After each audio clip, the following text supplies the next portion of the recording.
Yan guys, nag-ihaw tayo ng chicken dito sa labas ng bahay.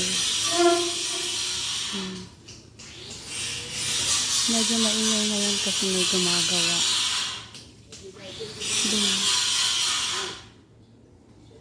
So ngayon, dito tayo mag-ihaw. And guys, aking ihawan. Wala akong naisip na ulam. So, naalala ko may binabad pala ako. Kaya ayan. Bali, nag-invento lang ako guys. Malagay ko dito rosemary leaves, thyme ribs. Ayan, ano mga leaves yung pinaglalagay ko dyan. Tingnan natin kung anong lasa. Gamit ang mga thyme ribs, rosemary leaves, oregano leaves.